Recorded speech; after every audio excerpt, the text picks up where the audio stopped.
今集係旅行嘅最後一日，我哋去咗名古屋城，亦都參觀咗金碧輝煌嘅本丸御殿。之後我哋意猶未盡，特登去織田信長嘅居城之一，位於清須市嘅青州城，為呢次嘅工程團畫上完美嘅句號啊！如果大家都中意日本嘅城堡嘅話呢，就請收睇到最後啦。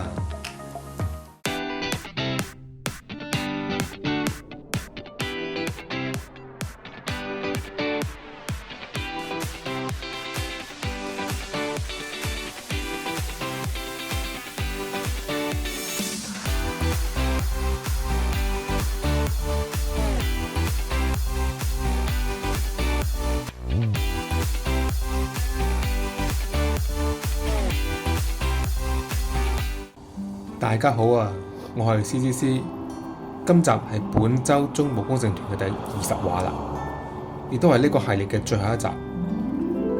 我哋第一個目的地呢，就係名古屋城啦。我哋由地鐵站出嚟之後呢，行一陣就會嚟到呢個二之院大守二之門啦。我哋經過停車場同埋體育館之後呢，就由東門進入咗呢個名古屋城嘅範圍啦，然之後就向住呢個東南隅路行去。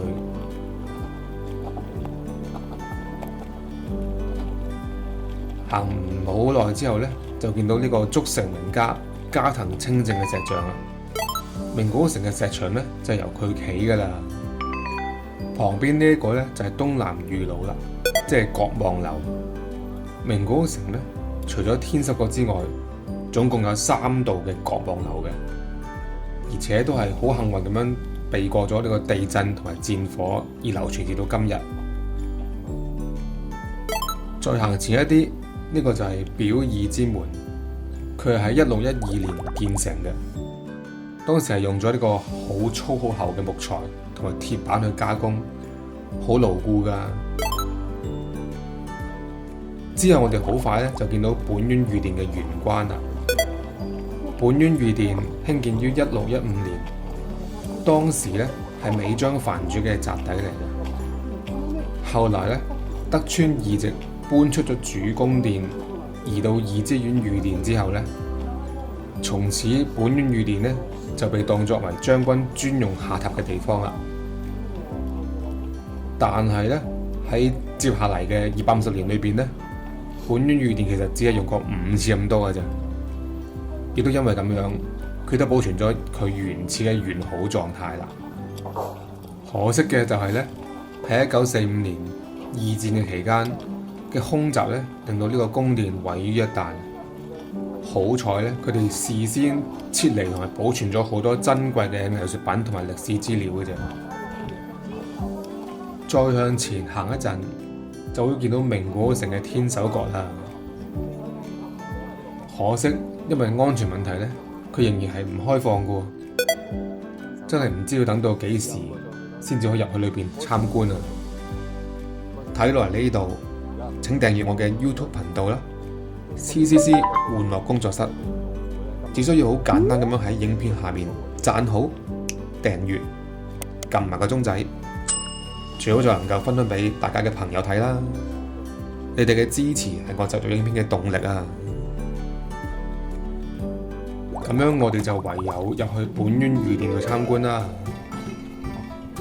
我哋入去嘅地方呢，就係中之口部屋，跟住呢個參觀路線行呢，就會嚟到玄關嘅內部啦。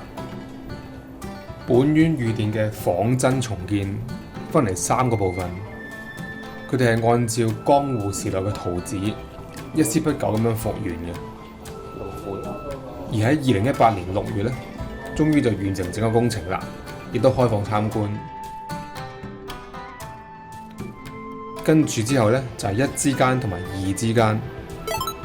1之間就係家臣同武將等待接見嘅地方，由江戶時代嘅狩野派畫師所繪畫嘅竹林炮虎圖，呢度可以見到㗎。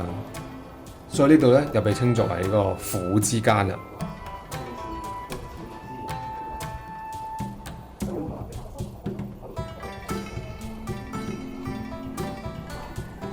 接下嚟我哋就嚟到呢個表書院嘅三之間啦。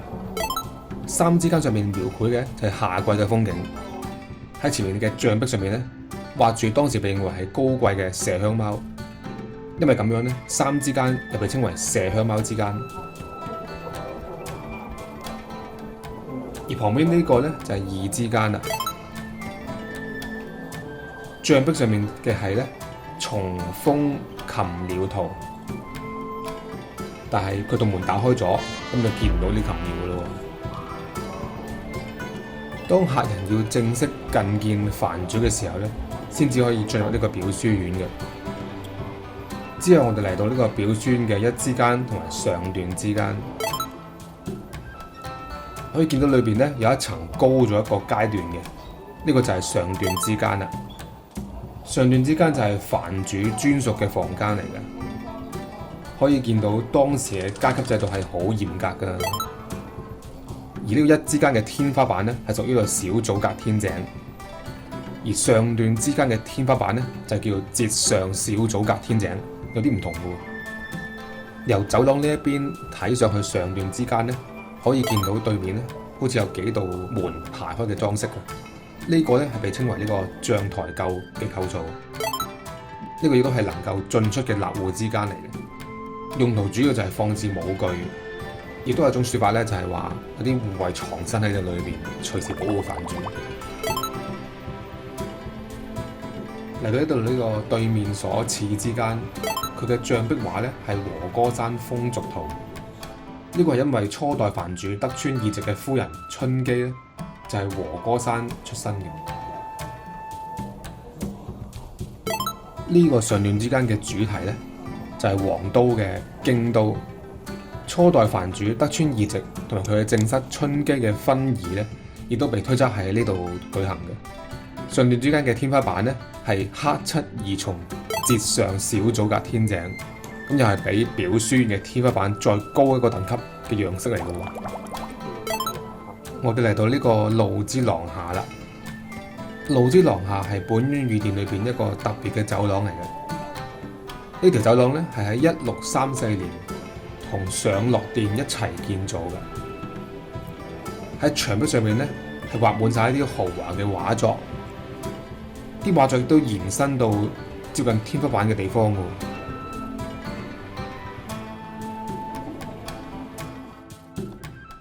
沿住路之廊下一路向前行咧，好快就會到達上樂殿嘅區域啦。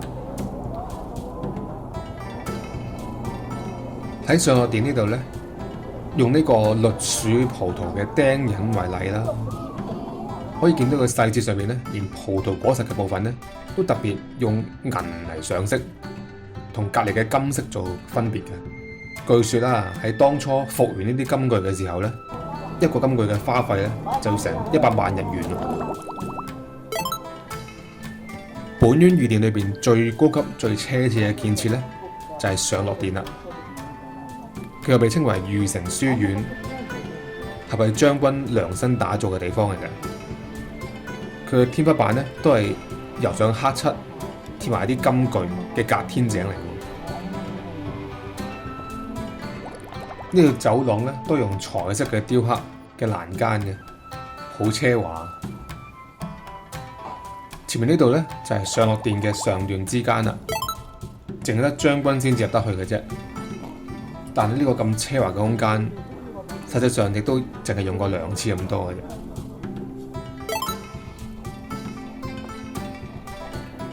離開本院御殿之後咧，我就走到呢個金虎橫丁嘅義直區啦。義直區係以建立美津國基礎嘅第一代藩主德川義直嚟命名嘅。喺呢度咧，亦都刻意選用咗名古屋城築城當時嘅所用嘅木材，嚟重現翻江戶時代嘅模樣。呢條街咧集合咗好多餐廳同埋呢個手信店啦，睇落就好似呢個城下町再現翻現代咁樣。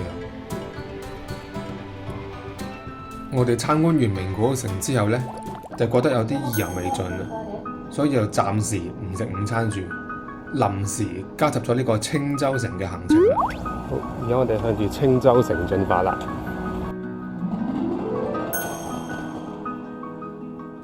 喺東海道本線嘅青州站落車之後呢，仲要行大約15分鐘左右嘅。啱中午嘅時候，烈日當空，有啲辛苦啊。但係為咗要攻城，之後繼續行啦。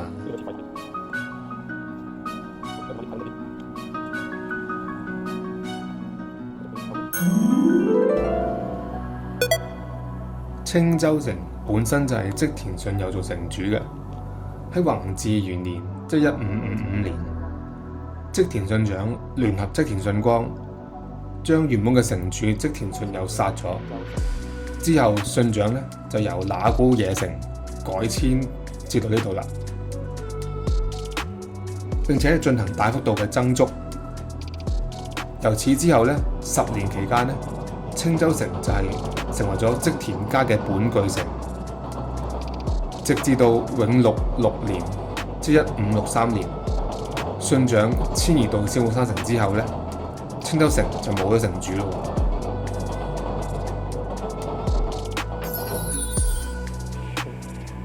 喺天正10年，即1582年，織田信長喺本能寺之變死亡之後咧，佢嘅重臣咧就喺青州呢度開咗呢個青州會議啦，亦都決定咗由佢嘅第二個仔織田信雄繼承青州城。喺之後咧，幾經變遷，去到最後喺慶長15年，即1610年，德川家康將青州城城下町遷移到名古屋城下，而青州城咧亦都被作為呢個名古屋城嘅建成嘅材料啦。而家見到嘅青州城天守咧，係喺1989年舊青州町丁祭執行100週年紀念嘅時候咧，就重建嘅。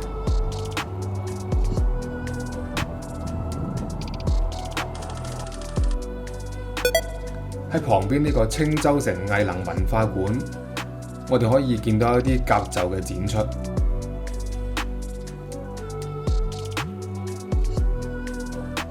之後我哋就嚟到呢個青州公園啦。喺呢度見到一個寫住統合艱山嘅木牌，但其實真正土死金川義聯嘅古戰場咧，其實唔係呢度嚟㗎。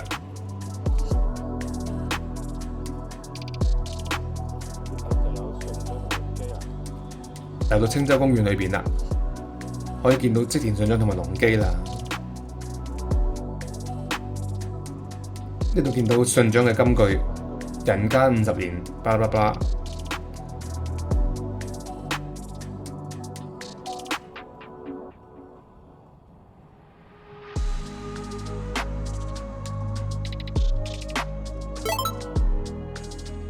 隆基之像啊！隆基望住嘅當然就係織田信長啦。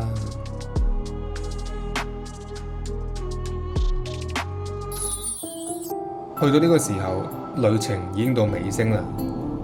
我哋離開咗清須市，返到去名古屋，攞個行李就去中部國際機場啦。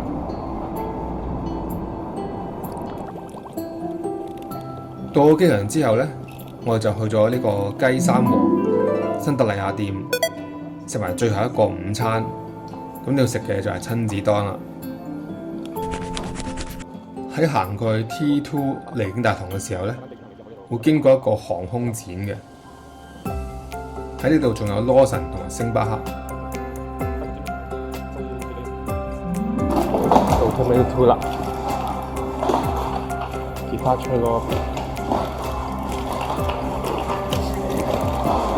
揾翻我哋個 counter 啦，哇！點多嘢？71號，右邊第一行，71號。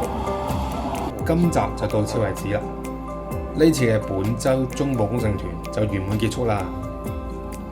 下一次會係咩行程？俾我賣個關子先啦。大家如果中意呢條影片嘅話呢，記得留言、讚好，同埋分享俾更加多朋友睇啦。仲要訂閱埋我哋頻道啊！記得撳埋個鐘仔，今日新片嘅時候呢，就會收到通知㗎啦。我哋下條影片再見啦，拜拜。